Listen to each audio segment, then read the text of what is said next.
et ce n'est pas encore la fin, ce ne sera que le début du commencement de la fin. Mais vous priez, il faut qu'on prie. Ce qui se passe là-bas, il faut qu'on prie. Dieu seul sait pourquoi il y a ces guerres. Et vous avez un chant là, et je crois, je ne sais plus quel numéro, que vous veut le Satan. 1259. Le cantique numéro 1259 dans le livre des chants. C'est ça, les manifestations démoniaques sataniques. Et tout. Et tout le monde n'est pas humain. Hein? Il y en a qui ont pris, il y a des esprits qui sont habillés humains. Ben, il faut qu'ils accomplissent leur mission. Et comme le dit le Seigneur, à la fin des temps, il va faire la séparation. Quand on prend Matthieu 25 à partir du verset 34, il a dit oui, que ce jour-là, quand le Seigneur va revenir et va s'asseoir sur son trône, il mettra de côté, il séparera les brebis d'avec les boucs, il mettra de côté les bons et il leur dira, venez prendre le royaume qui vous a été préparé dès la fondation du monde. Voilà.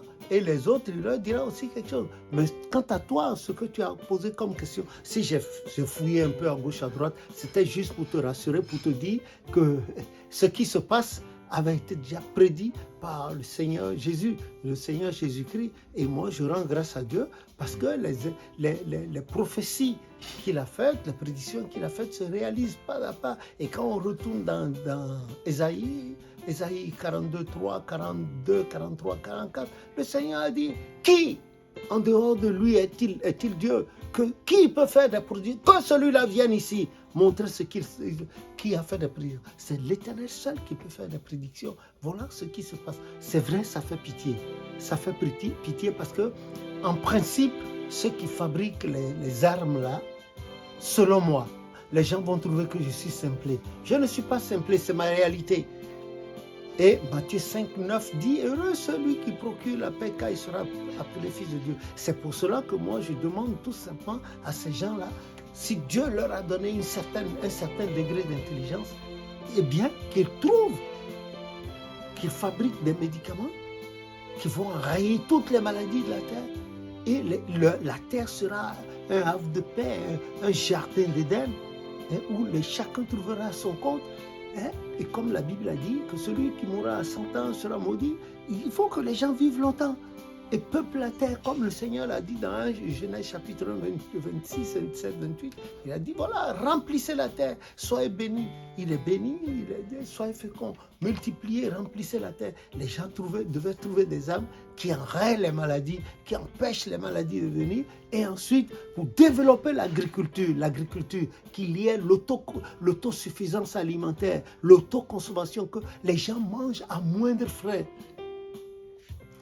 Et qu'ils engrangent des politiques qui vont aider le genre humain et que surtout ces gens-là aient à cœur de mettre l'humain au centre de tout.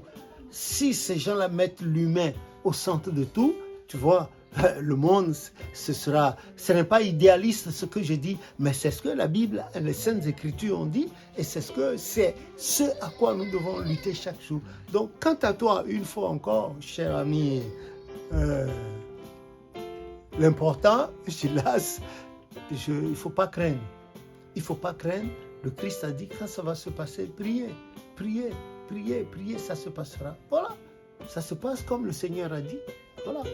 Donc, il était effectivement le Messie, le Fils de Dieu. Comme a dit Philippiens chapitre 2 à partir du verset 9. Voilà, il était celui-là. Et comme a dit Hébreux chapitre 1 également, c'était lui. Et c'est lui et il le sera ad vitam aeternam. Voilà, il sera toujours sur son trône. Nous ne manquerons. Nous, il y a une erreur que nous faisons.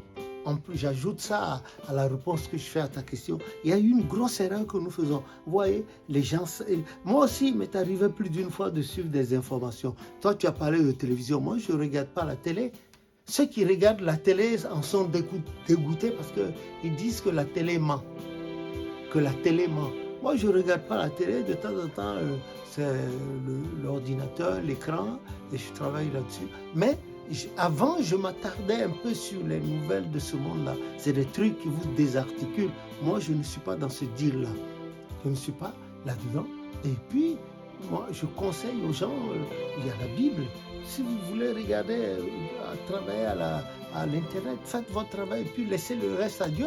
On ne peut pas juger. Voilà ce que nous faisions. Moi-même, je l'ai fait jusqu'à récemment. On critique. Ah, tel président a fait ceci, tel a fait ceci. Ah, il ne devrait pas faire. Mais qui sommes-nous pour pouvoir raisonner à la place de Dieu? Ne mettons pas la charrue avant le bœuf. Dieu seul sait pourquoi ça se passe comme ça. Et quand nous retournons dans la Bible, au psaume 115, verset 3, tout est clair, là, il dit, notre Dieu est au ciel et il fait tout ce qu'il veut. Et alors, nous, on est là, on passe, on est de passage peut-être pour 10 ans, 70 ans, 80 ans au plus, et puis allez, l'anglais dit quand t'as fait. Le corps on tremble, on peut plus, les pas ne sont plus assurés, on a la langueur, le corps prend du poids, etc., etc. Voilà. Bon, il y a des exceptions. L'Éternel, il y a certains qui ont 90 ans, mais quand tu les vois, s'ils marchent de façon athlétique, c'est ça, l'Éternel, Dieu peut tout. On a vu le cas de Job, après toutes ses souffrances, les Saintes Écritures ont dit dans Job 42, qu'après cela, Job a vécu 140 ans encore.